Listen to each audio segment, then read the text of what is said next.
Expressive and facial expressions, non expressive facial expressions. मतलब इसको हम ऐसे कह सकते हैं कि अगला समझाने जा रहा है, ऐसे सुन रहा है, हाँ हाँ बता, आगे बता मतलब आपको लगा यार बात का असर ही नहीं हो रहा है यार तो मतलब रिस्पॉन्सिव सा होता है ना, लिसनर को बताने जाओगे, अच्छा ओह ग्रेट, वो ऐसे बोलेगा मतलब, और ये हाँ ठीक हो गया रख जाए यहाँ पे लाइक दैट। तो ये मतलब आपको इतना वो होने की जरूरत नहीं है। इवन बच्चे भी अगर करते हैं, बच्चे भी ऐसे ही होंगे कि वो ऐसा लगेगा जैसे इनको असर ही नहीं हो रहा है बड़ा होने के बाद। तो अब ये था एक पॉइंट की कॉमन बिहेवियर थे ये। क्लासरूम के अंदर इन बच्चों को आप कैसे मतलब टैकल कर सकते हैं, या क्लासरूम कंडीशंस में आप इनको कैसे मदद कर सकते हो। देखिए दे आर बॉर्न लीडर्स, इनको आप किसी लिसनर के अंडर में अगर रख दोगे तो ये लिसनर भी पिटेगा, शिकायतें भी आएंगी, और ये अगले नहीं करेंगे, तेरे अंडर में काम नहीं अपन से होता। इवन बड़े इंस्टीट्यूशंस में भी ऐसे ही होता है, दे आर बॉर्न बॉस। तो आपको बॉस वाली पोजीशन, इसीलिए थोड़ी परसेंटेज है ना, 5-7% ही होते हैं क्लासरूम में, क्लास में 5-4 ही होंगे बस, ये पूरी क्लास में ज़्यादा नहीं होते ये। तो वो बॉर्न लीडर्स हैं। बेसिकली क्या है कि उनको आप इस तरह से मैनेज कर सकते हो कि उन सारे को रिकॉग्नाइज करके कि ये सारे एफिशिएंट हैं, आप उनकी एक अलग मीटिंग बुला सकते हो, आप उनको अलग से बता सकते हो कि बारी बारी से हम तुम्हें मॉनिटर या बनाएंगे एक हफ्ता वाइज, और तुम्हें तब वो कर सकते हैं कि तेरी बारी आएगी तब ये नहीं मानेंगे, अदरवाइज तो इस बारी तू मान ले, तब वो समझ सकते हैं। अदरवाइज अकेले में ऐसे बना दोगे तो नहीं होगा। इवन पॉलिटिकल सिनेरियो में या सोशल सिनेरियो में आप देखोगे तो इनको अपनी ही चलानी होती है। अब सोसाइटी में पॉलिटिकल लोग इनका कैसे फायदा उठाते हैं, जैसे किसी यूनियन में यूनियन बना दी, वहां पे लीडर बन गया लिसनर, एफिशिएंट जो है उसका अंदर ही अंदर जी कर रहा है लीडर बनने का, तो उसको पॉलिटिक्स से ऊपर से जो नेता लोग हैं वो उसको नीचे नीचे हवा दे देंगे, यार तू तो गजब का नेता है यार, तू अलग अपनी पार्टी बना ले, तू अलग अपनी यूनियन बना ले, तू अलग अपना संगठन बना ले। समझ रहे हैं? तो वो हर कौम के अंदर, हर गांव के अंदर इस तरह से उन लीडर्स को अलग अलग लीडर्स के चंक तैयार कर देते हैं वो, और इस तरह से लोग बट जाते हैं फिर ऑटोमेटिकली बड़े आसानी से, क्योंकि उसको भी अपनी चौधर करनी है, उसको भी करनी है, उसको भी करनी है, और उसको भी करनी है। अगर हम पब्लिक सिनेरियो में अगर हम सबके भले के लिए बैठ के अगर इनसे बात करेंगे तो ये बहुत लॉजिकली समझ लेते हैं। इनको हम अलग अलग पॉइंट पे उस लेवल पे मतलब चौधर दे सकते हैं जहां उनको लीड करना पड़े, और इनके अंदर का कन्फ्लिक्ट जो है उसको बचाया जा सकता है। घरों में एफिशिएंट और एफिशिएंट का सर्वाइवल बहुत मुश्किल होता है। इवन अगर सिबलिंग के साथ अगर दोनों एफिशिएंट बच्चे हो जाएं तो मतलब कोशिश करें कि एक जाए तो दूसरा आए, क्लासेस अपनी उनकी इस तरह से हो कि शाम को थोड़े से थोड़ा वक्त मिले उनको, और मिले भी तो बड़ा इंटेलिजेंटली उनको काम सौंप दो। घर में भी एक बार उसको लीडरशिप दे दो, एक बार उसको दे दो, दोनों को मिल जाए, हो जाए, आसानी से मैनेज हो जाता। लेकिन पहले हमें पता होना चाहिए कि ये उस कैटेगरी में बिलोंग करते हैं। मेरे पास एक बार ऐसे ही हुआ था, बहुत बड़ी पोस्ट पे हैं वो, मंत्री से को ही डायरेक्ट वो करते हैं रिप्रेजेंट। मेरे पास आए अपने बेटे के साथ में कि मुझे अपने बेटे का टेस्ट करना है, तो उन्होंने कहा मेरा भी एनालिसिस कर दो। मैंने किया तो मैंने कहा मुझे भाभी जी का और दूसरे बेटे का भी करना है। तो कहने लगे कि ठीक है हम अगली बार आएंगे। चारों के चारों एफिशिएंट पर्सनालिटी। मैं मतलब खड़ा होकर मैंने सल्यूट किया। मैं कहा भाई साहब आपकी परवरिश को सलाम है कि बेटे एक सेकेंड ईयर में पढ़ रहा है और दूसरा फर्स्ट ईयर में है, एंड आप एक ही घर में रह रहे हो, इसलिए सल्यूट टू यू। मतलब इट्स अ फैक्ट, मैं आपको बता रहा हूं। देखिए चारों का रहना कोई बड़ी बात नहीं है, चार एफिशिएंट का इकट्ठा रहना, लेकिन पता हुए बिना रहना। अगर आपको पता लग जाए कि इस टाइप की पर्सनालिटी है और ये दिक्कत है और ये आएंगी, फिर आप एडजस्ट कर सकते हो, आपको मालूम है सामने वाले का जवाब क्या आएगा, पहले ही पता लग जाएगा। लेकिन आपको मालूम नहीं है, then you are living in a room या इन अ हाउस, तो इट्स ए मतलब मिरेकल। मैंने कहा सल्यूट है आपकी परवरिश को। तो बोला यार बलारा साहब बात ये है कि आपसे तो कुछ छुपाना नहीं, तो बताता हूँ मैं कहा बताओ। तो हम 4 लोग हैं घर में, अच्छा, चारों में से कोई सा एक बाकी की तीनों की शक्ल भी नहीं देखना चाहता, शक्ल भी नहीं देखना चाहता, हम मजबूरी में रह रहे हैं। आप सोचो उस घर के क्या हालात होंगे कि जब किसी भी बंदे को घर में घुसते ही नेगेटिव वाइब्रेशंस आ रही होंगी। उनके घर के मतलब वो अपनी जिंदगी को आ चुके हैं। हस्बैंड वाइफ को अगर ये मालूम पड़ जाए कि हम दोनों एफिशिएंट हैं, हमारा ये प्रॉब्लम है और हमारा प्रोडक्ट जो आएगा वो भी एफिशिएंट ही आएगा डेफिनेटली, क्योंकि जेनेटिक होता है, इट्स नॉट लाइक तो आप उसको समझ सकते हैं बड़े सारे, क्योंकि बचपन से वो चाहता। एफिशिएंट की प्रॉब्लम क्या है? पानी लेके आना, सुनाई नहीं दिया तेरे को, पानी लेके आ फटाफट, फटाफट चाहिए उनको, मतलब जैसे ही अभी मांगा तो अभी चाहिए, जैसे बोला वैसे ही चाहिए, उसी तरीके से चाहिए, उसी ऑर्डर में चाहिए। And it's not possible for the other efficient to accommodate कि तू बड़ा चौधरी बनना मेरे ऊपर, तूने लाके दिया कभी मेरे को मैं तेरे बाप का नौकर थोड़ी हूं like that. So conflict develop हो जाएंगे, लड़ाई भी बजेगी, मार पिटाई भी हो जाएगी, कुछ भी लेवल पे जा सकते हैं हम लोग। बहस भी लाइफ टाइम के लिए बन जाएगी, क्योंकि एक बार किसी के लिए जैसे थॉट एक बार फिक्स हो गए, लिसनर छोड़ सकता है, वो भूल जाएगा, वो अभी थप्पड़ मारा था भूल जाएगा, अगली मोमेंट अगले आधे घंटे में भूल जाएगा किसने मारा था घर में से, तो सब उसके लिए मस्त एकदम। So this was all about efficient personality. Notes मिल जाएंगे आपको, टेंशन मत लो जी इसकी ये काम दूंगा आपको, होमवर्क दूंगा, ऐसे नहीं पीछे छोड़ने वाला चलिए, आइडलिस्ट। 2 पर्सनालिटीज हम कर चुके हैं और 2 पर्सनालिटीज से जुड़े हुए लोग आपके आसपास आपको दिखने शुरू हो गए होंगे कौन कौन है। अभी कुछ लोग बचे हुए हैं आपके सर्कल में ठीक है। हाँ, वो 2 ड्यूल पर्सनालिटी हो सकती है, एक पर्सनालिटी वो दूसरी वो उसकी, ऐसा। आइडलिस्ट पर्सनालिटी जो होते हैं ये इनकी एक तो इनकी पॉपुलेशन भी उतनी ही है, 6 से 8 या 10% के करीब ही जितनी एफिशिएंट की है, लेकिन ये लोग थोड़े से रैशनल चलते हैं। मतलब ये इस तरह से चलते हैं कि मेरा भी नुकसान ना हो और सामने वाले का भी ना हो। जो पहले वाला है लिसनर, वो दूसरे के फायदे के लिए करता है, अपना सारा उम्र नुकसान ही करता रहता है। जो दूसरे वाला है वो अपना करता है, दूसरे की एस्तेसी चाहे जितनी मर्जी होती रहे।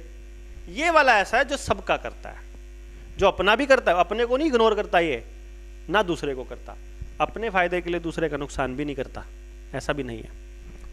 ये थोड़ा सा इस तरीके से चलता है। इनको हम बेसिकली मिस्टर परफेक्शनिस्ट कहते हैं। इनको हर चीज परफेक्शन में चाहिए।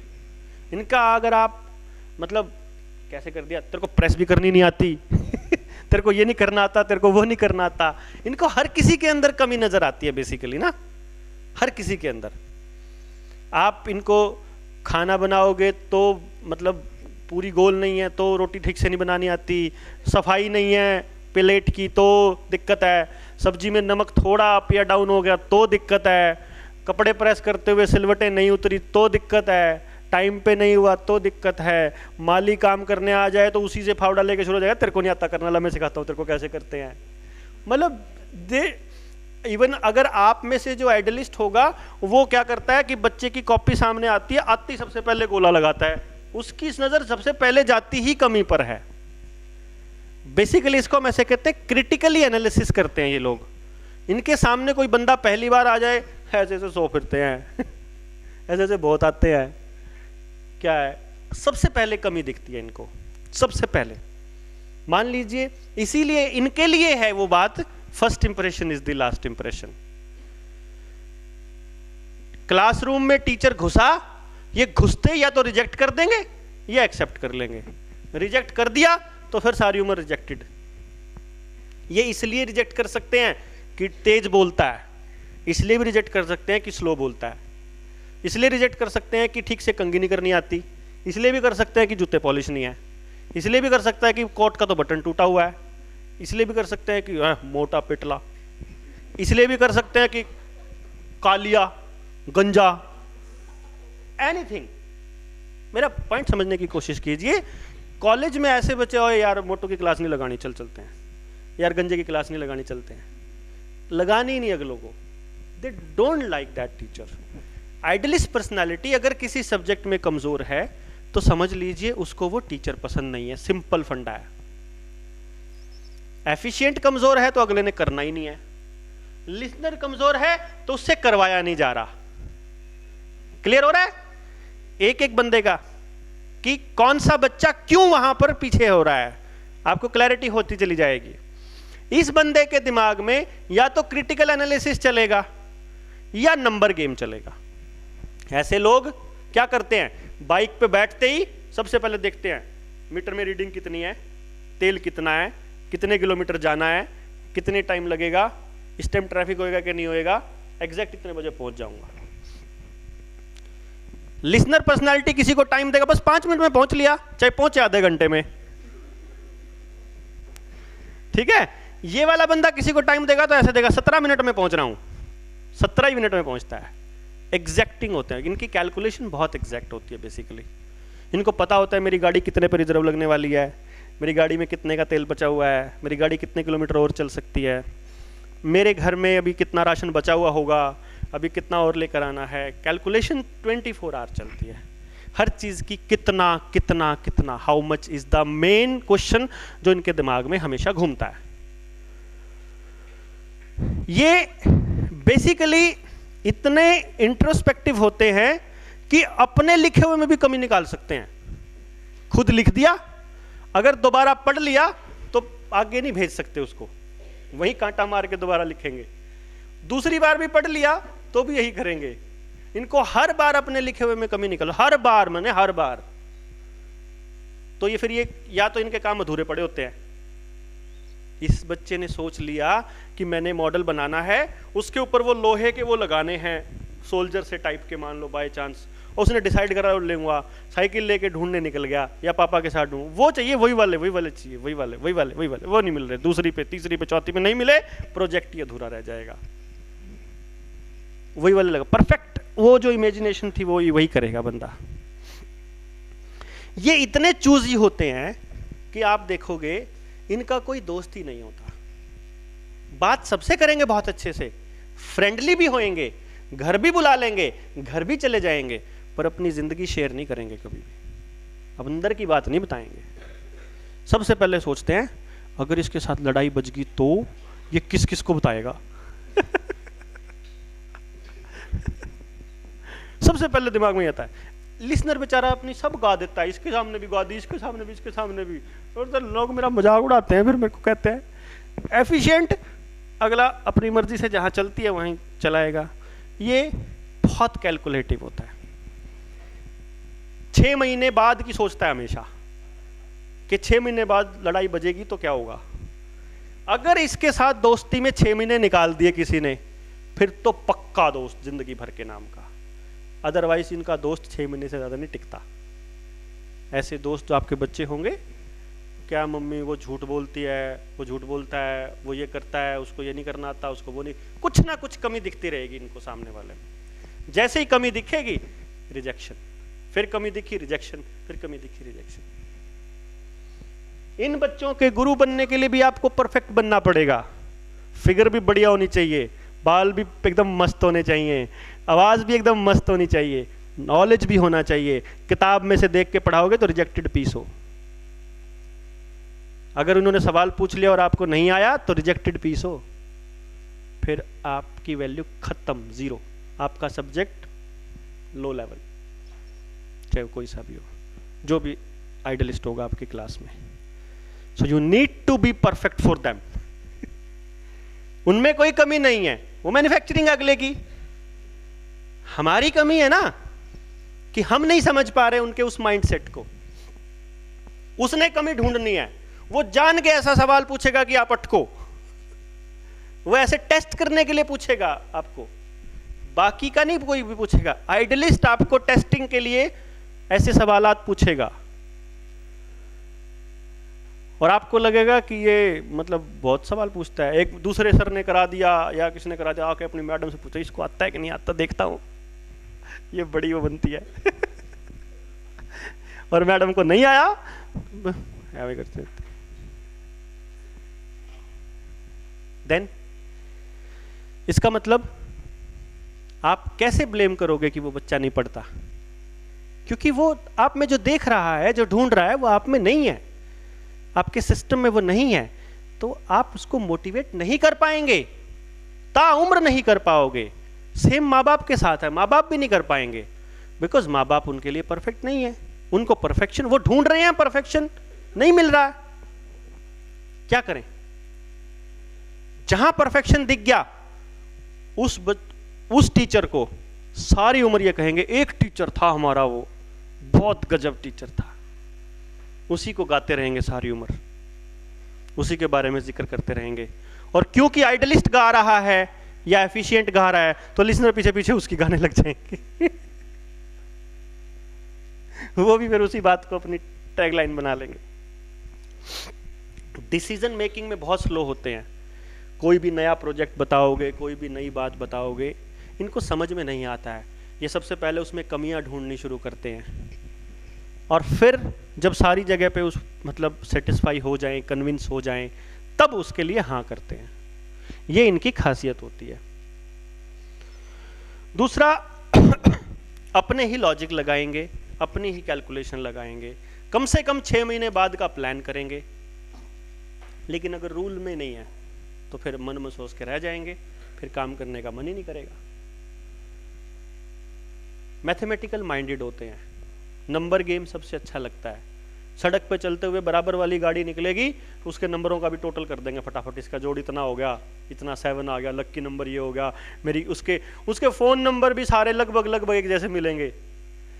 मान लो किसी को एक नंबर पसंद है तो 001 सब में मिलेगा, या 007 या ऐसा कुछ। नंबरों की बात करना ही उनको अच्छा लगेगा। फोन नंबर, ये नंबर याद होते हैं बहुत जल्दी, फोन नंबर भी याद होते हैं। लाइक मतलब इनका कैलकुलेटिव माइंड होता है बेसिकली। रिस्क इतना नहीं लेते होते,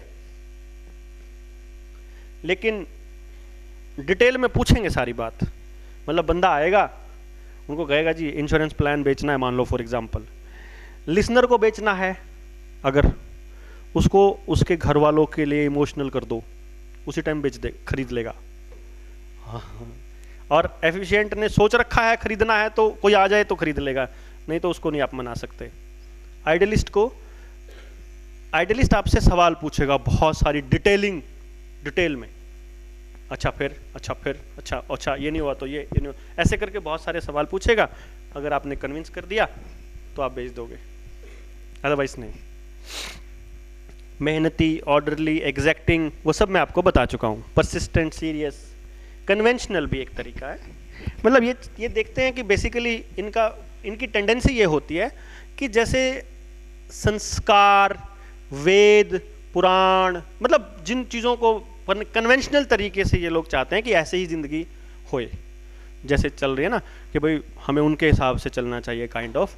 और फिर इनको क्योंकि ये परफेक्शन सीकिंग होते हैं तो लिसनर जो है इनको फॉलो भी अच्छे खासे करते हैं, क्योंकि इनकी कैलकुलेशन कभी गलत नहीं होती। अब मान लो एक बंदे ने बोला मैं 4:17 पे पहुंच जाऊंगा, वो 4:17 पे पहुंच जाए। अब लिसनर के लिए तो वो एक बहुत ही नई बात होगी, क्योंकि तो 4:17 पे चालू होता है घर से, तो उसको लगेगा यार ये तो बड़ा कमाल का दिमाग है इसका, तो 17 पे बोला 17 पे आ गया, तो वो उनको फॉलो करना शुरू कर देते हैं। बेसिकली उन्हीं की तरह बिहेव करना शुरू कर देंगे। लेकिन एक और चीज़ होती है, ओवर मोरलिस्ट तो होते ही है, मतलब ज़रूरत से ज़्यादा ज्ञान बांटने वाले, तुम्हें ये नहीं करना चाहिए, तुम्हें वो नहीं करना चाहिए, तेरे ये नहीं वो नहीं, एंड ये जो बातें होती हैं इनडायरेक्ट भी होते हैं। मतलब बात जैसे करेंगे ना तो इनडायरेक्टली वो बात करते हैं। जैसे मैं कह रहा था बड़ी बदतमीज क्लास है ये, मैंने किसी को नहीं बोला, सबको बोल दिया मतलब आप वैसे कुछ लोग ना ऐसे भी होते हैं, मतलब कहना तो सामने वाले को चाह रहा है कुछ लोगों का नाम लेके, मतलब वो सीधा सीधा बात नहीं करेंगे, ताने मार के बात करेंगे। जैसे आपके ना सीधा वो कमेंट मारेंगे उस हिसाब से जब वो बड़े हो जाते हैं, डायरेक्ट बहुत अवॉइड करते हैं बातचीत को। जिस तरह से लिसनर्स बहुत ज़्यादा बात करते हैं, एफिशिएंट बहुत लिमिटेड करते हैं, ये बीच की करते हैं, ज़रूरत है जहाँ बहुत ज़्यादा। आप देखेंगे आइडियलिस्ट पर्सनालिटी की क्या खासियत है कि वो बहुत बढ़िया मैनिपुलेटर होते हैं। वो वही बात अपने दोस्त को किसी और तरीके से बताएंगे, मम्मी को किसी और एंगल से बताएंगे, पापा को किसी और एंगल से बताएंगे, और याद भी रखते हैं किसको क्या बताया था। याददाश्त बहुत तेज होती है इनकी। बेसिकली ये जो दो पर्सनालिटीज हैं ना, आइडियलिस्ट और एफिशिएंट, ये दोनों ही लीड करने के लिए बनी हैं। वो डिसीजन मेकिंग के लिए और ये कैलकुलेट एनालिसिस करने के लिए।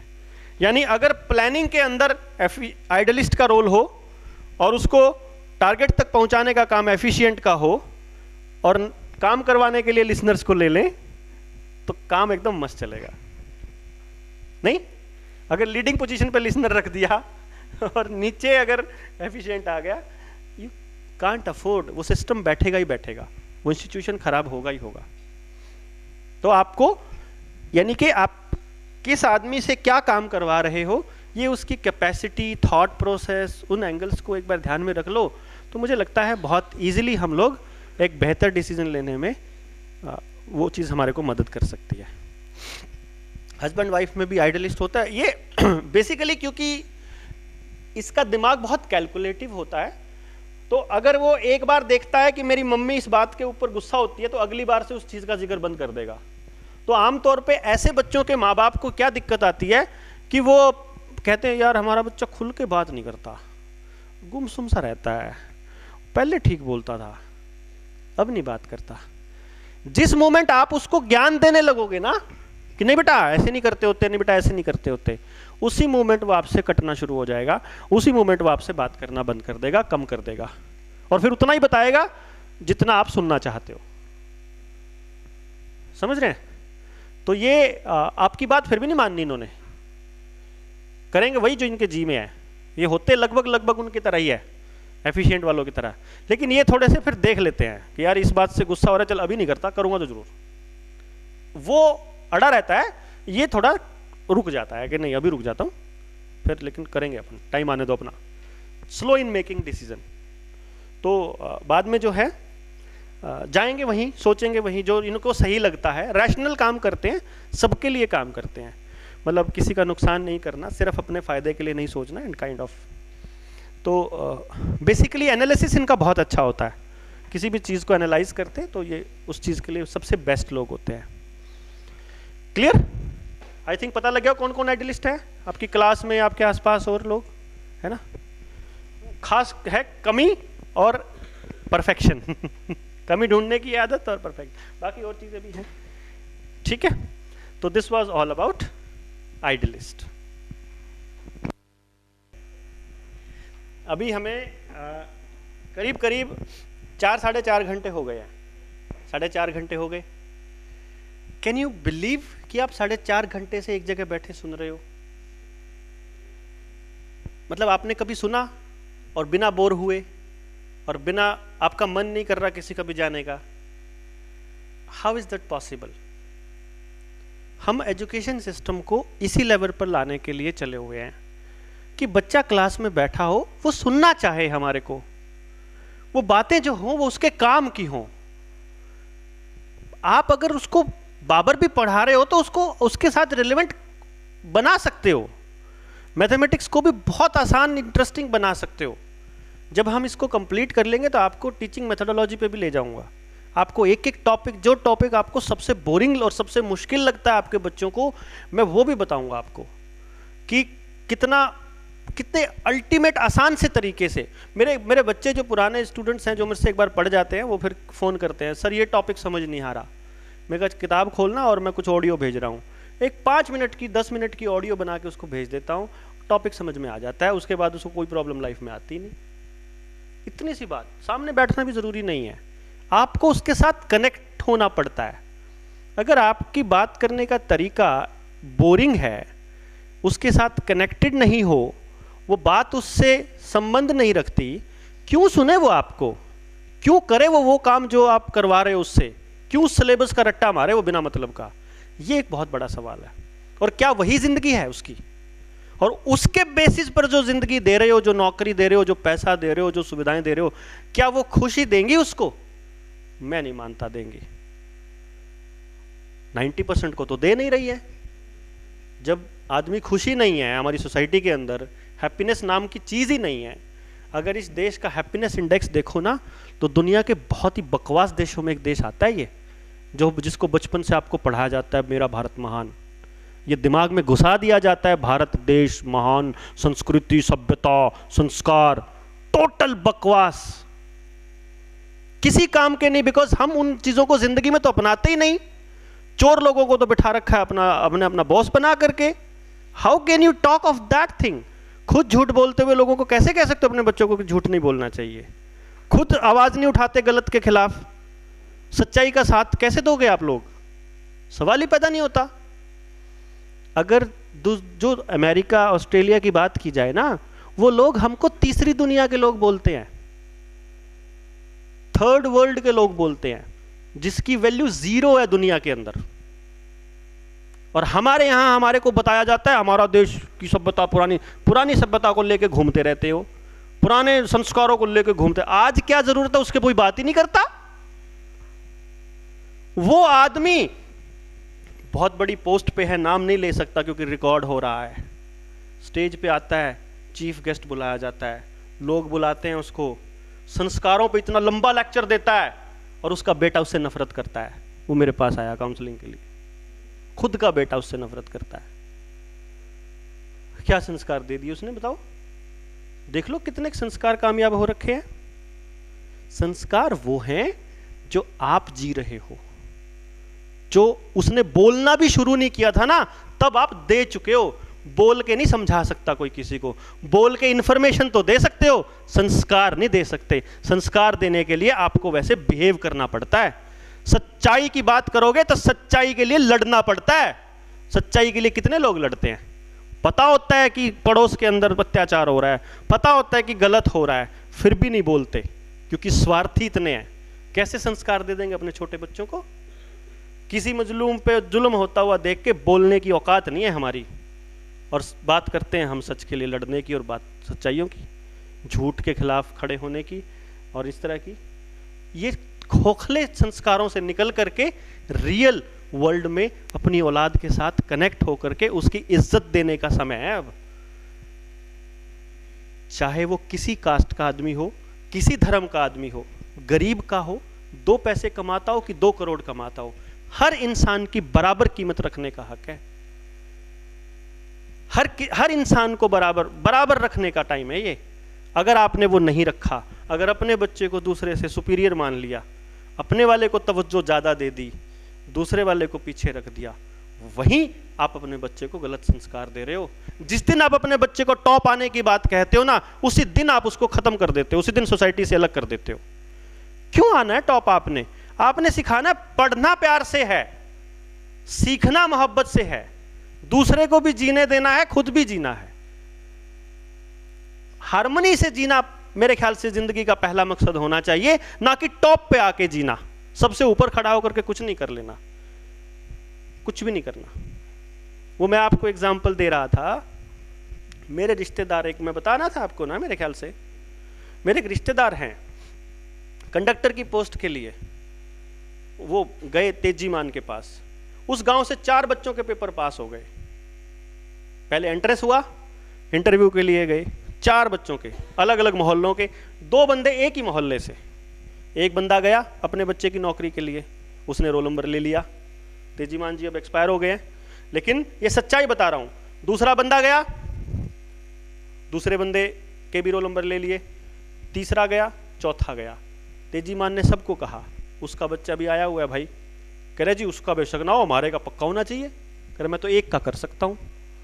अब 4 बच्चे हैं, एक का हो सकता है, 3 रहेंगे, कंफर्म है? किसी एक का हो गया। किस बेसिस पे बनाया वो तो तेजीमान साहब जाने, लेकिन मैं आपको आज की सच्चाई बता रहा हूं। 4 परिवारों में आज भी बोलचाल बंद है। उसको नौकरी लगे हुए 5 साल हो गए, 5 से भी ज्यादा हो गए, बल्कि 7-8 साल हो गए नौकरी लगे हुए। 8 साल से उन परिवारों में बोलचाल बंद है। बहुत ही शातिराना तरीके से लिमिटेड पोस्टों पे गांव के गांव में लड़ाइयां बजा के उनको अलग कराया जाता है, क्योंकि अगर ये इकट्ठे हो गए तो एक मुद्दे पे बात करने लग जाएंगे। वरना ना तो हमारे यहां रिसोर्सेज की कमी है, ना नौकरियों की कमी है, ना रोजगार की कमी है, लेकिन क्योंकि हम सिर्फ अपने बारे में ही सोचते हैं, अपने ही बच्चे के बारे में सोचते हैं, उसको लेके बाहर भाग जाते हैं। जब गांव में सुविधा ना मिले, गांव के स्कूल में पढ़ाई बढ़िया नहीं थी तो उस पर सवाल नहीं उठाते हैं, टीचर्स नहीं है तो उस पर सवाल नहीं उठाते, अपने वाले को उठा के प्राइवेट में करवा देते हो, अपने वाले को उठा के शहर में भाग जाते हो। कहां तक भागोगे? एक दिन ऐसा आएगा जब शहर भर चुका होगा, शहर में चलने की जगह नहीं होगी, गांव खोखले हो चुके होंगे, जमीनों से लोग कट चुके होंगे, बड़े बड़े इंडस्ट्रियलिस्ट को सारी जमीनें बेच चुके होंगे, क्योंकि अगर खेती को घाटे का सौदा नहीं बनाएंगे तो फिर बड़े इंडस्ट्रियलिस्ट को वो जमीनें सस्ते दामों पर कैसे मिलेंगी? शहर में सस्ते मजदूर कहां से मिलेंगे? शहर को सस्ते मजदूर चाहिए, इंडस्ट्रियलिस्ट को सस्ती जमीनें चाहिए। तो इसीलिए पहले किसान को मारो, फिर गांव में एक दूसरे को काटो, इनको असली मुद्दे पे जाने मत दो। नौकरियों के टोटे का रोना रोते रहो। टोटा नहीं है, बिल्कुल नहीं है, ना रिसोर्सेज का, ना नौकरियों का, ना किसी चीज का। लेकिन हमें मांगना नहीं आता कि असलियत में मांगना क्या चाहिए। ये बहुत बड़ा डिफेक्ट है। हमें अनएजुकेटेड रखा जाता है, क्योंकि रोटी की लड़ाई में इतने उलझे हुए हैं हम लोग। सुबह से शाम तक हमारे को रोटी से फुर्सत, नौकरी, नोटी, बच्चे और परिवार घूमते रहते हैं। इससे बाहर हम बात ही नहीं करते, आती नहीं करनी। थोड़ी बहुत टाइम बचे तो वो किसी हस्ती को अपना बना लेते हैं, वो उसको रोता रहता है, वो उसको रोता रहता है, वो उसकी क्रिटिसिज्म, वो उसकी क्रिटिसिज्म, वो उसका गुण गाता रहता है, उसके गुण गाता रहता है, असली सवाल को कहीं भूल ही जाते हैं। We need to raise the real question. और आखिर में आपको समझ में आएगा कि इस शहर का सत्यानाश क्यों हुआ, उस गांव का सत्यानाश क्यों हुआ। यह आपको इस पूरी की पूरी ट्रेनिंग के बाद क्लैरिटी हो जाएगी। इतनी चौड़ी सड़कें, 3 लेन इधर, 6 लेन, और दूर तक कोई स्कूटर नहीं। मैंने कहा यार इतनी बड़ी बड़ी चौड़े सड़कें पाथ के गिर दी। देसी अपनी भाषा में मैं बोल रहा था कि इतना कौन पागल था वो। और फिर आज मैं वहां रहता हूं, मैं देखता हूं, अभी अभी पिछले साल चंडीगढ़ प्रशासन ने साइकिल वालों के लिए एक लेन बनाई है। आपको जान के आश्चर्य होगा कि पूरे शहर में साइकिलिंग के लिए लेन बना दी, एक सिंगल पेड़ नहीं काटना पड़ा। इतनी जबरदस्त प्लानिंग आज से 60 साल पहले चंडीगढ़ की हो चुकी है। और हमारे यहां सड़कों पे आज सड़क बनाते हैं, थोड़े दिनों के बाद छोड़ी चड़क करनी होती है, जो पेड़ थोड़े थोड़े बड़े होते हैं 5 साल के पहले, वो सारे काट के फिर दोबारा सड़क। ऐसे गधे बैठा रखे हैं प्लानिंग के ऊपर। आपके शहर में इतनी भीड़ है, कोई पार्किंग की जगह नहीं है, कोई चलने की जगह नहीं है, कोई किसी को टक्कर मार रहा है, कोई किसी को टक्कर मार रहा है। How will you feel safe and happy in this city? क्योंकि प्लानर ही नहीं है कोई आपका, आपने उनको बिठा रखा है जो काबिल ही नहीं है। क्योंकि जब आप चुन के गधों को भेजोगे तो वो उससे भी निकम्मे लोगों को आगे सेलेक्ट करके भेजेंगे फिर। इसलिए पॉलिटिकली अवेयर होना जरूरी है, इमोशनल होकर के वोट करना जरूरी नहीं है। प्रैक्टिकल होकर के सोचिए, क्या ये असली सवाल है कि पड़ोसी किसको वोट कर रहा है? नहीं, असली सवाल है कि मेरी बात कौन कर रहा है, मेरे बच्चे की बात कौन कर रहा है, उसके बच्चे की कौन कर रहा है, उसके बच्चे, सबके बच्चों की कौन बात कर रहा है, किसके पास प्लानिंग है, किसके पास प्लानिंग है। प्लानिंग पूछो ना। बैंक से 50,000 का लोन लेने जाओगे ना, बैंक डीपीआर मांगता है, डिटेल प्रोजेक्ट रिपोर्ट, कहां पैसे आएगा, कहां खर्च करोगे, कितने पैसे कब खर्च करोगे, कब कमाना शुरू करोगे, हमारी किस्तें कब वापस लौटाओगे। 50,000 के लोन के लिए पूरी फाइल प्रोजेक्ट रिपोर्ट देनी पड़ती है। और आप अपने बच्चों का भविष्य दे देते हो बिना प्रोजेक्ट रिपोर्ट के ही, उनके हवाले कर देते हो। अब टाइम आ गया है, प्रोजेक्ट रिपोर्ट मांगेंगे बेटा, तब गांव में घुसना, तब वोट मांगने आना। पहले हमारी गली के ये समाधानों के लिए क्या प्रोजेक्ट है तेरे पास, क्या प्लानिंग है बता, उसके बाद पे एजुकेट होना पड़ेगा। सिर्फ ये करने से समाज सुधरेगा नहीं। आओ लेट अस कम एट फ्लैशी पर्सनालिटी। ये जो पर्सनालिटी होती है, ये पर्सनालिटी अगली जीती है सिर्फ भाई अपने को कोई देख रहा है कि नहीं देख रहा है, अपनी बात हो रही है कि नहीं हो रही है, इस बात के लिए बस। 1 से 2% लोग हैं, मोटे तौर पे बोला जाए तो ये एंटरटेनमेंट वर्ल्ड के लोग हैं। इनका गाना, हंसना, खेलना, उड़ना, ऐसे मस्ती करना, this is the main task जो इनको अच्छा लगता है बेसिकली। ये चाहते हैं अपनी बात होनी चाहिए। मान लो मम्मी पापा बीच आपस में बात कर रहे हैं तो बच्चा mummy mummy mummy mummy 1 minute, mummy 1 minute, हाँ हाँ बेटा ये करो, मम्मी मम्मी फिर 1 मिनट, फिर 1 मिनट। मतलब वो नहीं चाहेगा कि आपस में बात करें, मेरे से करो या मेरी बात करो। 2 बहनें हैं, 2 भाई हैं, एक के लिए आप कुछ ले आए, ले बेटा तेरे लिए पेन लाया, और मैं मेरे से तो कोई प्यार ही नहीं करता, मेरे को तो कोई पूछता ही नहीं। Like that, this is the main dialogue. इन बच्चों को क्या होता है, इनको सेंटर ऑफ अट्रैक्शन बनना है। इनको चाहिए आप इनकी बात करो, इनको अप्रिशिएट करो, इनकी तारीफ करो। तारीफ सुनने की आदत होती है, या कह लो शौक होता है। ये बेचारे मतलब इनको ये रहता है कि मतलब ये ऐसे घूमते रहेंगे आस-पास कितनी देर से। अब मान लो हस्बैंड ने तारीफ नहीं करी ना, अक्ल ही नहीं है आपको तो ना मतलब समझे। इवन करते भी हैं ये, सामने से कोई आ जाए कुछ ही पहन रखा हो, अरे बहुत सुंदर लग रही हो, चाहे कैसी लग रही हो बिकॉज दे विश कि यार ये वापस भी हमको बोले बेसिकली उनको सुनना होता है, तो वो जिक्र करते हैं उसका। इनको आप डिटेल में पूछोगे ना, डिटेल नहीं बताएंगे। मतलब मान लो इन्होंने कुछ गलती कर दी, फॉर एग्जाम्पल कुछ टूट गया, गिर गया, या कोई और बात हो गई, इनके बारे में पूछोगे ना, तो उनसे पूछ लो कि नेहा ऐसा हो रहा था क्या। नेहा वापस क्या कहेगी, अरे पता है क्या हुआ हमारे कॉलेज में ना मतलब बात कोई कहीं और ही ले जाएगी, वो आपकी बात को ऐसे सुना ही नहीं उसने। सेलेक्टिव लिसनिंग, जो सुनना चाहते हैं उतना ही सुनेंगे, फालतू आपकी बात का कोई मतलब नहीं। आप इनको तारीफ करो, आप इनको गालियां दो, दोनों बराबर है। आप इनको डांटो तो भी बराबर है। इनके आंसू इतने मोटे मोटे, ऐसा लगे जैसे बड़ा जुल्म हो गया हमने कर दिया इनके ऊपर, और मतलब आपको टोटली साफ दिख जाता है कि it was a drama. After 5 minutes ना टोटली ड्रामेटिक होंगे, टोटल ड्रामेटिक। कोई ये इसलिए हो रहा था, मतलब ऐਵੇਂ बिना ही, कभी भी रो सकते हैं, कभी भी हंस सकते हैं। इनको ना बहुत खास पता है, इनको ये मालूम है कि ये काम नहीं करना। जैसे उनको बोलेंगे ना बड़ा होके क्या बनोगे, टीचर तो बनना नहीं, ये भी नहीं करना, ये भी नहीं करना, करना क्या है वो नहीं पता।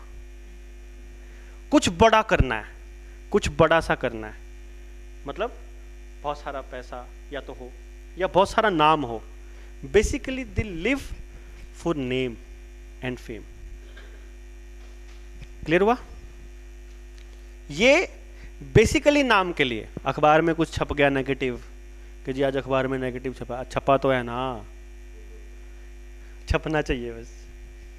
मतलब इनको नहीं फर्क पड़ता नाम हो रहा है कि बदनाम हो रहे हैं, इनको नाम ही चाहिए। बेसिकली वो चाहे जैसे मर्जी हो। मतलब ये यहाँ तक है, जैसे बच्चा पढ़ रहा है, मम्मा ने कहा अच्छा एक काम कर, चुपचाप बैठ के ये वाला काम ख़त्म करके और तब मुझे बताना, ठीक है। तो जैसे ही मम्मा जाने लगी, दरवाजे तक पहुँची, मम्मा 1 मिनट ये बताना क्या लिखा हुआ है, वो बताया। फिर मम्मा जाने लगी, मम्मा ये बताना क्या लिखा हुआ है। ऐसे करके 4-5 बार अब मम्मा का दिमाग घूम गया कि ये ना लहू पी रखा है इसने मेरा, यही आदत है इसकी खराब है, चुपचाप बैठ के ना काम कर ले, खत्म करे बिना हिलेगी नहीं, समझ गई। मम्मा चली गई मान लो किचन में, तो क्या कहेगी, मम्मा भूख लगी है, मम्मा वॉशरूम जाना है, मम्मा मम्मा। अब मम्मा ने रिस्पॉन्स देना बंद कर दिया, तो हो सकता है इधर ऐसे गिलास रखा हुआ था, ये गिलास ऐसे करके क्या तेरे को कंजर कितनी बार समझा लिया, टिक के काम नहीं कर सकती तू। जब मम्मी ऐसे करने आएगी तो अंदर ही अंदर बोला अब भी तो आई जब की बुला रही थी तब नहीं आ रही थी तो जब आप उसकी तरफ देख करके इस तरह से करते हो, तो वो मतलब उसको अंदर ही अंदर बहुत मजा आता है कि अपने साथ बात हो रही है, अपनी बात हो रही है।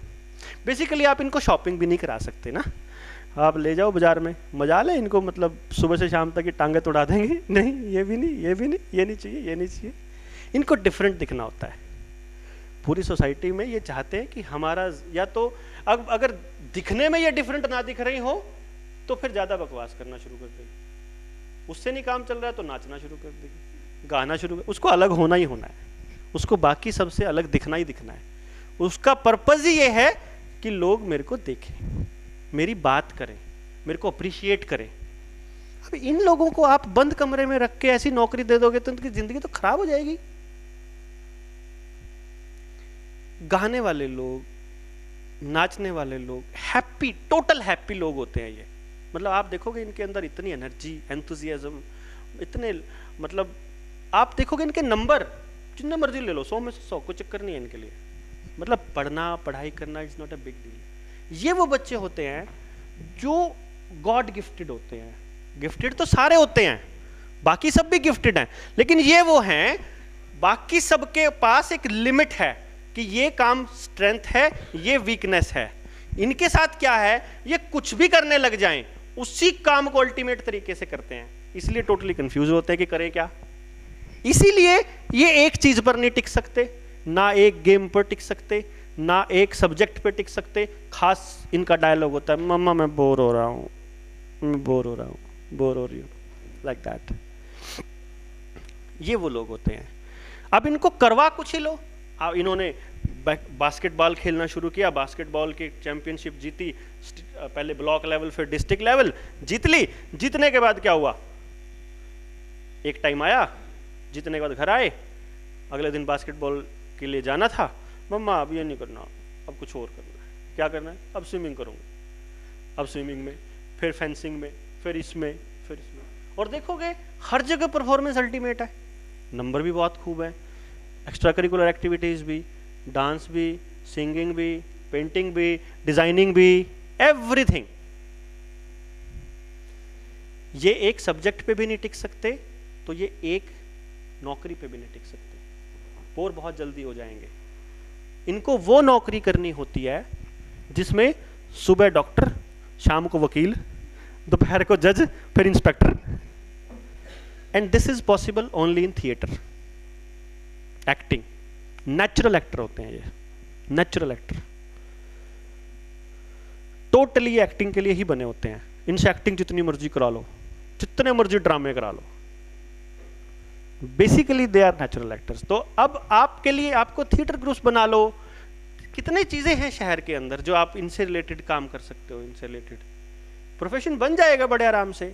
लेकिन हमें तो इनको, क्योंकि ये नंबर भी बहुत खूब लेते हैं, ये 95% से ऊपर ही नंबर आते हैं इनके, कभी कम नहीं आते ऐसे बच्चों के, और हम इनको सबसे पहले नौकरी दिला के नाश कर देते हैं इनका, सबसे पहले सत्यानाश करते हैं हम इनका, क्योंकि ये सबसे ज्यादा नंबर लेते हैं। हमें लगता है इनके साथ तो कोई प्रॉब्लम ही नहीं है, बस इनका मन एक जगह टिकता नहीं है, बस ये बोर बहुत जल्दी होते हैं, बस ये छोटी छोटी प्रॉब्लम्स हैं जिनको हम प्रॉब्लम नहीं मानते हैं। बेसिकली इनके लाइफ जीने का सलीका है, इनको उड़ना होता है खुले आसमान में, इनको बहुत खुश रहना होता है, साथ में खुश रखना भी होता है सबको। दे आर जस्ट कि हम भी खुश रहें, सब खुश रहें, खुशी फैलाना ही इनका काम है, लेकिन एक रोल में नहीं, इनको डिफरेंट रोल्स चाहिए। मतलब सुबह से लेकर शाम तक इनको अपने रोल बदलते रहने चाहिए, और स्पेशली पब्लिक के अंदर ये दिखने चाहिए। अगर ये दिख नहीं रहे, कहीं गुम हो गए, तो इनकी जिंदगी खराब। ये क्या सोचेंगे, कुछ नहीं कर पाए, बस जिंदगी खराब हो गई, क्या कर सकते थे, पता नहीं क्या क्या कर सकते थे। ड्रामेटिक, फ्रेंडली, टॉकेटिव, मतलब चबर चबर चबर चबर, सारा दिन बुलवा लो इनसे, चाहे आप ना, मतलब कितना ही बुलवा लो इनसे, कितना बोलती है।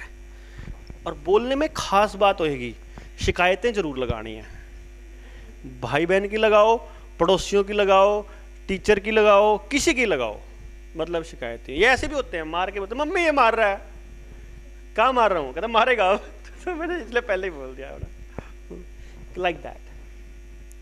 ठीक है, बहुत इगोइस्टिक भी, इनडिसिप्लिन भी होते हैं इनको। सुबह टाइम से उठना, टाइम से जाना, ये सब ना इनको, मतलब इनको क्या लगता है, देखो अगर ये बच्चा सुबह टाइम से जा रहा है स्कूल में, और रोज बात हो रही है कि ये टाइम से आती है या टाइम से आता है, तो टाइम से आएगा।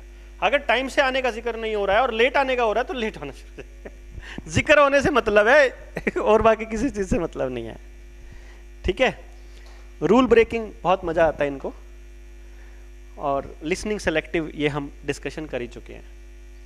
तो बेसिकली क्या होगा, नंबरों की इनके साथ प्रॉब्लम नहीं, सोसाइटी में एडजस्टमेंट इनके साथ प्रॉब्लम नहीं, थोड़ा सा ड्रामा इनकी प्रॉब्लम, बस ऐसा लग सकता है यार बहुत रोता है या रोंदड़ सा, मतलब ऐसा लग सकता है, बट नॉट लाइक दैट। वो मैनेज कर लेते हैं बहुत जल्दी, बहुत ही जल्दी, एक इमोशन से दूसरे इमोशन में। मतलब इनको ड्रामा करना है, अभी जोर जोर से खिलखिला के हंस देगा, साथ के साथ रोना शुरू कर सकते हैं। ये दे आर सो इंटेलिजेंट। मतलब अब आएगा जब मल्टीपल इंटेलिजेंस पे आएंगे तो हम इनके इंटेलिजेंसेस को डिस्कस करेंगे कि कैसे स्ट्रांग होता है। सो मुझे लगता है फ्लैशी पर्सनालिटी, अब आपके सर्कल में कोई नहीं बचा होगा जिसको आप नहीं जानते कौन किस टाइप का है, या कोई बचा? चलिए, चारों पर्सनालिटीज़ हो गई। हमारा नेक्स्ट टॉपिक होगा लर्निंग मोडालिटीज़ पे, लर्निंग मेथड पे, कि कैसे सीखते हैं बच्चे और किस तरह से काम करते हैं उनका भी, क्योंकि उनका ज़्यादा इम्पोर्टेंट है। वो जहाँ तक चले गए थे उसके बाद उनको बोलना कि क्यों चले गए थे, लिख के बताओ। वो ये लिख सकते हैं कि हमें इंटरेस्ट नहीं आ रहा था, उनको बोल देना कि हमें अच्छा नहीं लग रहा था इसलिए चले गए, माफ़ है उनका। Let's begin with the learning methods, जहाँ से हमने ख़त्म किया था। क्लासरूम के अंदर बहुत सारी प्रॉब्लम आपको बच्चों से डील करते हुए आती है, और इवन पेरेंट्स को भी, कि इसको याद हो जाता है, ये भूल जाता है, या इसको याद ही नहीं होता, या इसको चीज़ें समझ में ही नहीं आती, या इसको कैसे कराएं कि इसको याद हो जाए। या फिर एक और प्रॉब्लम होती है कि टीचर ने पढ़ाया और उसमें से कुछ बच्चों को तो समझ आ गया एज इट इज, कुछ को आया थोड़ा और कुछ को बिल्कुल ही नहीं आया। उन्हीं बच्चों में से जिनको एक टीचर की बात समझ में आई थी उसको किसी दूसरे की नहीं आई, और जिनको पहले वाले की नहीं आई थी उनको किसी और की आ गई। ऐसा आपको सुनने को देखने को मिलेगा क्लासरूम के अंदर। एक दो बच्चे होते हैं जो, जैसे मैंने आपको बताया था, या तो आइडलिस्ट या फिर फ्लैशी। ये वो बच्चे होते हैं जो सबकी क्लास में परफॉर्मेंस बेस्ट ही बेस्ट दिखाते रहते हैं। ये अच्छे ही रहते हैं, मतलब हर क्लासरूम के अंदर आपको 4 से 5 बच्चे ऐसे मिलेंगे जिनकी परफॉर्मेंस कंसिस्टेंट है, लगातार वही रहेगी। उन्होंने मैथ्स में भी परफॉर्मेंस बढ़िया करना है तो एसएसटी में भी वो कर लेते हैं परफॉर्मेंस बढ़िया, जिसको हम बढ़िया परफॉर्मेंस कहते हैं, मतलब निगल के उगलना वाला, वो परफॉर्मेंस कहते हैं हम लोग उसको बेसिकली। लेकिन अगर हमें लर्निंग मेथड पता हो और उस तरीके से पढ़ाना आ जाए अपने बच्चों को, तो मुझे लगता है हर एक बच्चे को समझाया जा सकता है। लर्निंग मेथड जैसे आपके सामने हैं, 3 मेथड हैं, एक ऑडिटरी, एक काइनेस्थेटिक, एक विजुअल। इसका मतलब तीनों तरीके से सीखता है बच्चा। जो उसमें से सबसे ज़्यादा डोमिनेटिंग पार्ट है, मान लीजिए ऑडिटरी सबसे स्ट्रांग है, इसका मतलब उसका लर्निंग मेथड ये है। तीनों बराबर हैं तो मतलब वो तीनों तरीके से सीख रहा है। काइनेस्थेटिक स्ट्रांग है तो इस मेथड से सीख रहा है, और विजुअल स्ट्रांग है तो उस मेथड से। इनका मतलब क्या होता है, और उस तरह से लर्निंग मेथड वाले बच्चे को कैसे सिखाया जाए, और स्कूल उसमें क्या रोल अदा कर सकता है, टीचर क्या रोल अदा कर सकते हैं, और पेरेंट्स क्या, इसी पे हमारा ये टॉपिक है। सबसे पहले हम उनका मतलब समझ लेते हैं। मतलब समझते ही प्रॉब्लम समझ आ जाएगी, प्रॉब्लम समझ आते ही सोल्यूशन मिल जाएगा, बात खत्म। यही होता है। समझ नहीं आता, यही तो प्रॉब्लम है ना, समझ आ गया, बात खत्म। ऑडिटरी लर्निंग मेथड, ऑडिटरी जैसे कि बोल रहा है, ऑडिटरी लर्निंग मेथड का मतलब है उस बच्चे के लिए सीखने के लिए सबसे इंपॉर्टेंट होती है साउंड।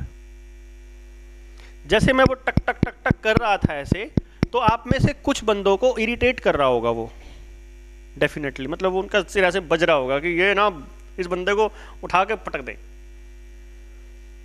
ये वो लोग हैं जो ऑडिटरी लर्नर हैं, जिनको ये लग रहा था। That was to realise you कि आप में से कौन कौन है, मैं वो फाइंड आउट कर रहा था।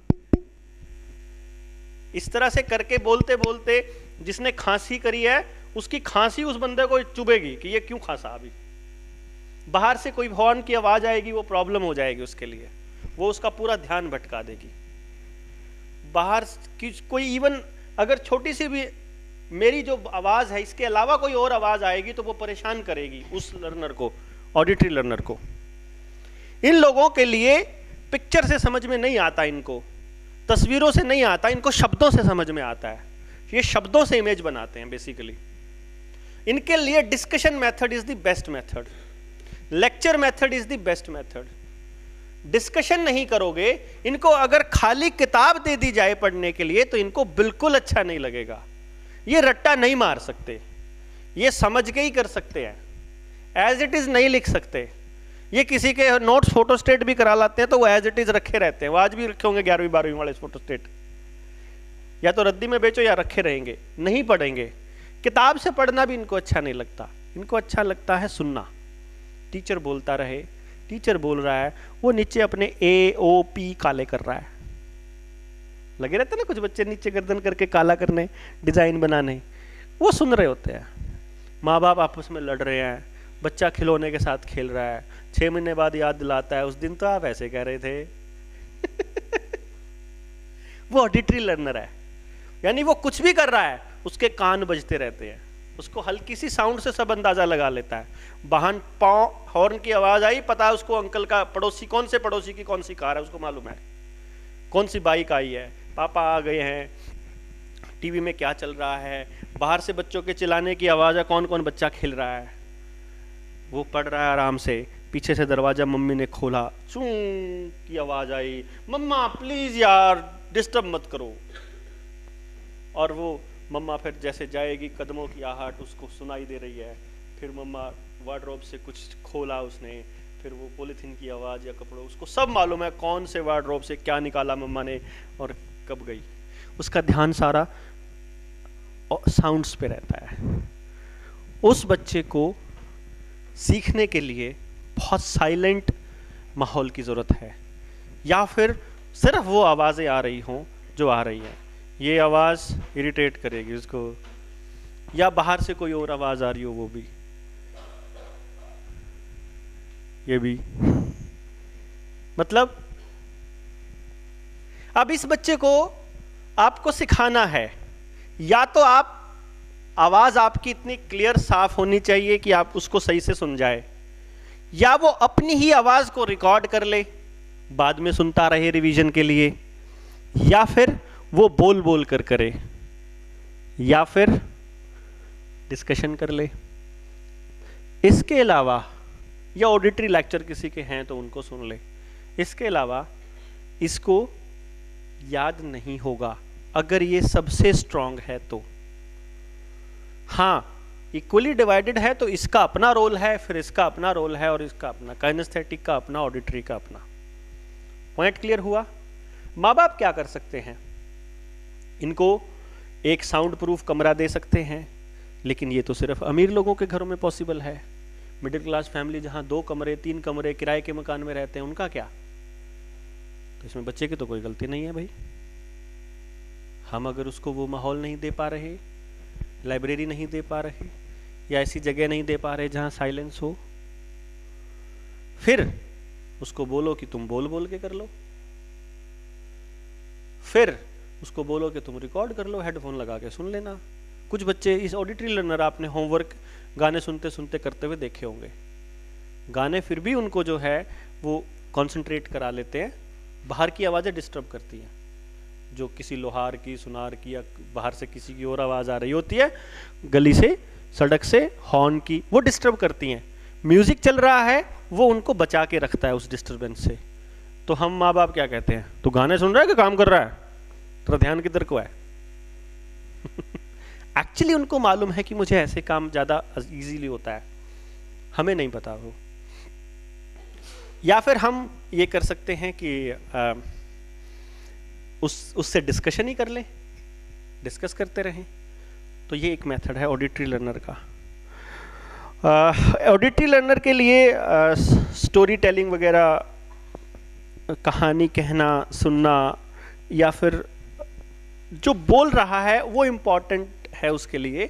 उसके लिए वो ज़रूरी नहीं कि जैसे आपके पास स्मार्ट क्लास अगर होती है तो स्मार्ट क्लास में आपने छोटे बच्चों को देखा होगा, कुछ बच्चे तो ऐसे करके वो बैठे होते हैं, पूरा ध्यान से बैठे होते हैं, कुछ पीछे आराम से रिलैक्स बैठे होते हैं, और कुछ पीछे खेल रहे होते हैं। उनको मतलब ही नहीं क्या बज रहा है उधर को। वो जो उधर खेल रहे हैं ना, वो हैं ऑडिटरी लर्नर। वो खेलते खेलते भी आवाज़ आ रही है, उनको सुन रहा है सब कुछ। और वो जो सबसे आगे ऐसे करके बैठे हैं वो विजुअल लर्नर हैं।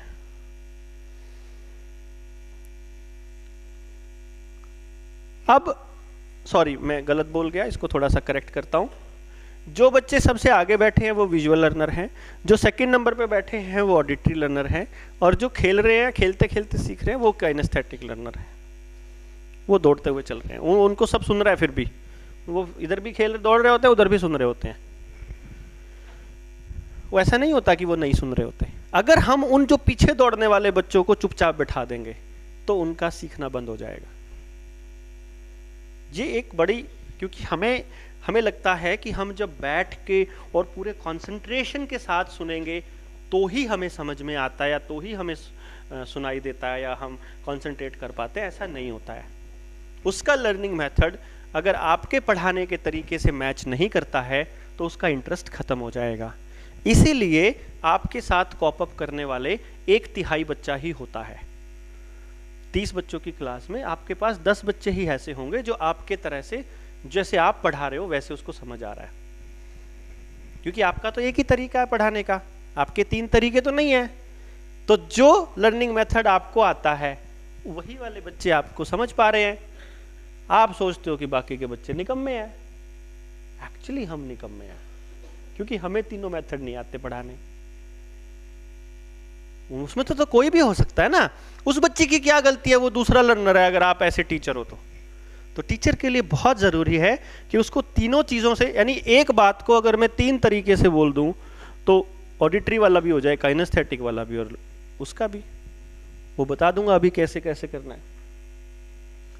ऑडिटरी लर्नर समझ आया कि ऑडिटरी लर्नर का क्या मतलब है?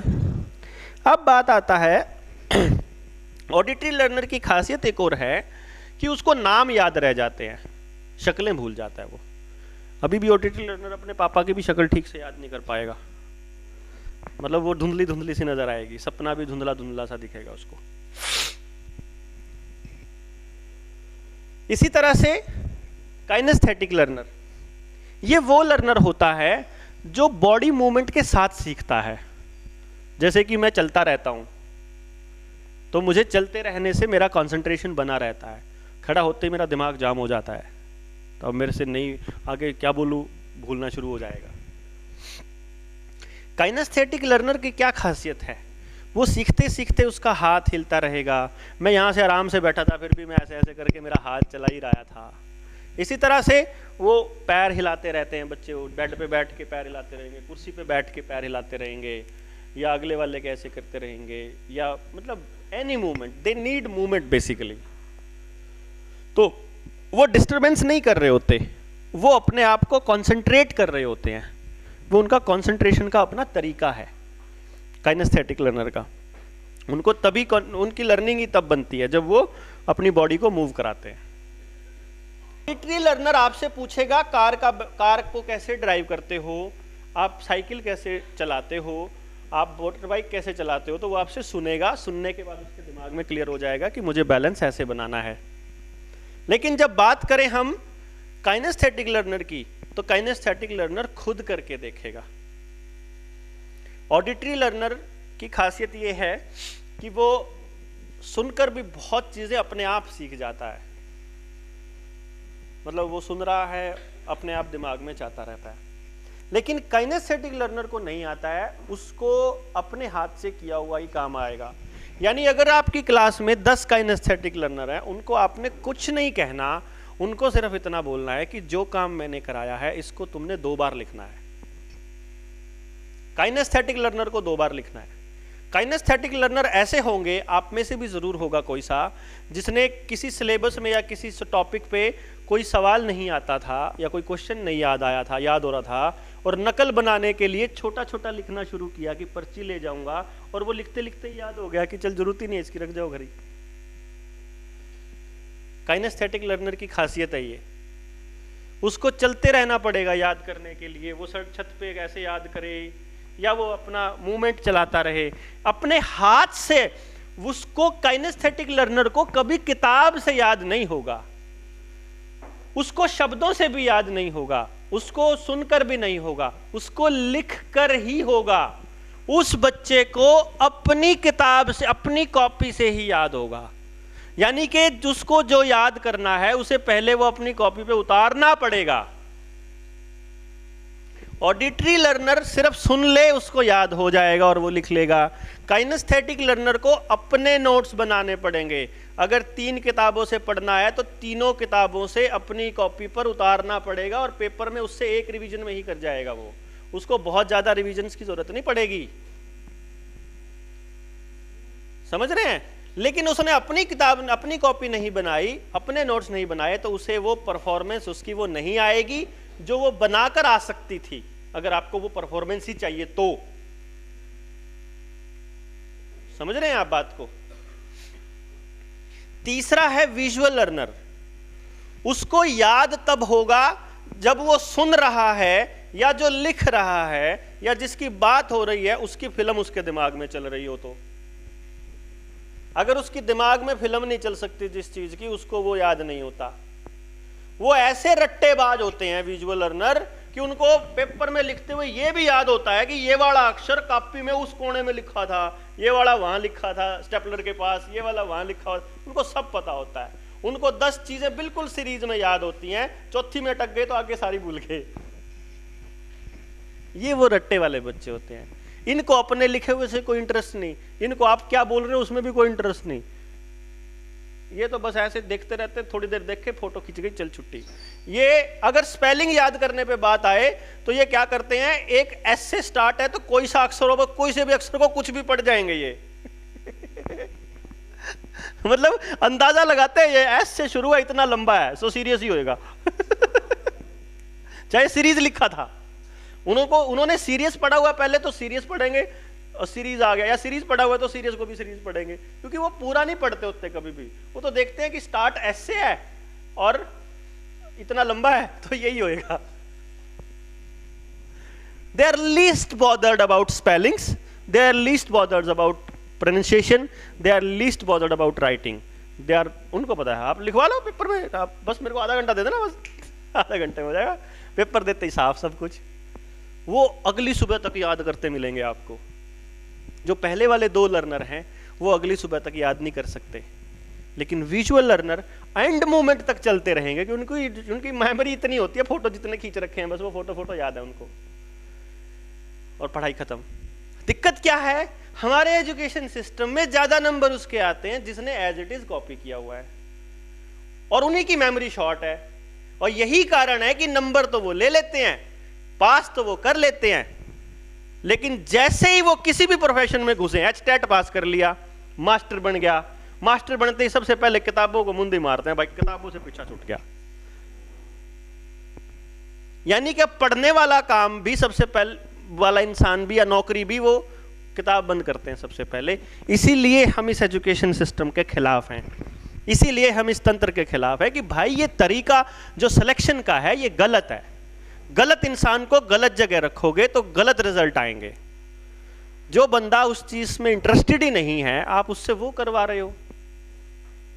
अब मैं टीचर बन जाऊं, सुबह से शाम तक पढ़वा लो जितना मर्जी, आ रहा आनंद, बच्चों में खेलो, मस्ती करो उनके साथ, उनको समझ, बच्चा समझ आ गया, बोलना अच्छा लग रहा है, सुनना भी अच्छा लग रहा है, करो बातचीत जितना मर्जी लगे रहो। क्या ओवर टाइम, क्या स्कूल, क्या छुट्टी, क्या होते नहीं थे ऐसे टीचर शाम को अपने घर बुला लेते थे, आ जाना बैठ के। उनकी आंटियां, उनकी वाइफ जो है वो खाना बनाया करती थी उनके लिए, बच्चों के लिए, कि चलो आओ बच्चों तुम्हारे लिए बनाते हैं सर्दियों में। होता नहीं था, बिकॉज उनको अपने काम से इतना प्यार होता था, वो जो कर रहे थे उससे इतना प्यार होता था। क्यों क्यों क्यों ये इतना मतलब खराब हो गया काम कि हमें नौकरी से भागना पड़ा, कि छुट्टी होते ही भागो, ट्यूशंस करो, ये करो वो करो। बिकॉज हम अपने काम से प्यार नहीं करते, हम अपने को सिक्योर करने पे लगे पड़े हैं।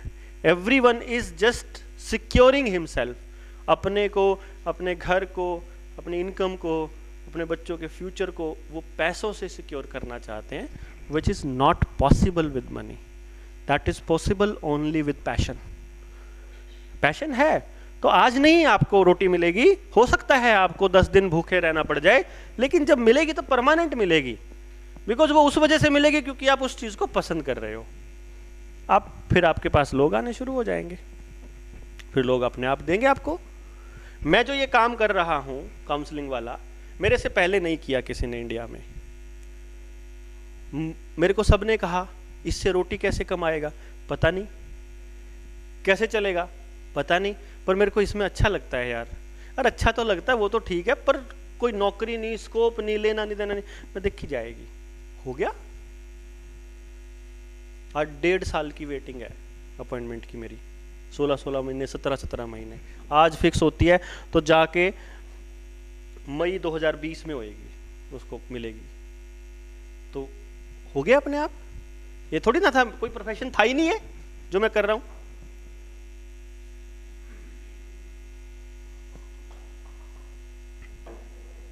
इसलिए हमने बच्चों को क्या सिखाना है और कैसे सिखाना, ये तो पता लग गया आपको। अब क्या करना है, आपको स्कूल के अंदर सिर्फ अपने लर्नर की पहचान करनी है कि ये बच्चा कैसे सीखता है। अगर हमारे पास ऑलरेडी 3 सेक्शन हैं, एक सेक्शन सारा ऑडिटरी लर्नर का रख लो, एक सेक्शन सारा काइनेस्थेटिक लर्नर का रख लो, या एक सेक्शन विजुअल का रख लो, या अगर नहीं डिस्ट्रीब्यूट हो रहे हैं तो एक सेक्शन में 3 लाइनें ऑडिटरी की हो जाएंगी, 2 लाइनें काइनेस्थेटिक की। पता है कि इन वालों को ऐसे समझ में आता है, इन वालों को ऐसे आता है, टीचर को मालूम है कि इनको ये बताना है, इनको ये बताना है।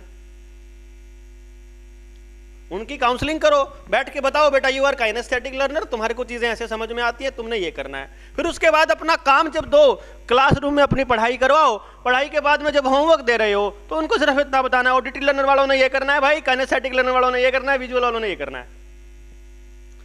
विजुअल वालों को समझ में तस्वीरों से आता है, फिल्म से आता है, कार्टून से आता है, एनिमेशन से आता है। उनको नहीं समझ में आता आपके लेक्चर, उनको नहीं समझ में आती आपके और बाकी चीजें, आपका लिखने में दे आर लीस्ट बॉदर्ड, नहीं इंटरेस्टेड है वो आपके लिखने में। वो चाहते हैं उनको दिख जाए बस, आप जब बोल रहे हो उनको मूवी चलती रहे उनके दिमाग में। ठीक है, हो गया याद, उसी को याद कर लो। ठीक है जी, क्लियर हुआ learning method? I hope. Visual learners, smart class सबसे बेस्ट है विजुअल लर्नर के लिए। वीडियो क्लास, सीडी ला के दे दो, यूट्यूब से लेक्चर दे दो, वो ब्रह्मांड बताना है, यूनिवर्स का बताना है, पिक्चर्स दिखा दो, और एक बार यूट्यूब पे या उसकी वो वीडियो में एक बार घूमते हुए दिखा दो। विजुअल वाले को कभी समझ में नहीं आएगा जब तक वो धरती को सूरज के चारों तरफ घूमते हुए देख नहीं लेगा। ऑडिटरी वाले को शब्दों से मतलब है, उसको घूमते हुए देखने में बिल्कुल इंटरेस्ट नहीं है। इसीलिए जब आप किसी को दिखाने ले जा रहे हो तो धक्का मत करो दिखाने का, अगले की चीज जो उसको पसंद आ रही है अपने आप देखेगा। उसकी आंखों को जब भाएगा तो वो खुद ही देखना शुरू करेगा, खुद ही समझ लेगा। था लर्निंग मेथड, क्लियर हुआ? लर्निंग मेथड से जुड़ा हुआ कोई सवाल है आपका तो पूछ सकते हो आप। सीखने से जुड़ा हुआ, वो मेरे ख्याल से लगभग हर सवाल का जवाब मैं दे चुका हूं ऑलरेडी आपको ना।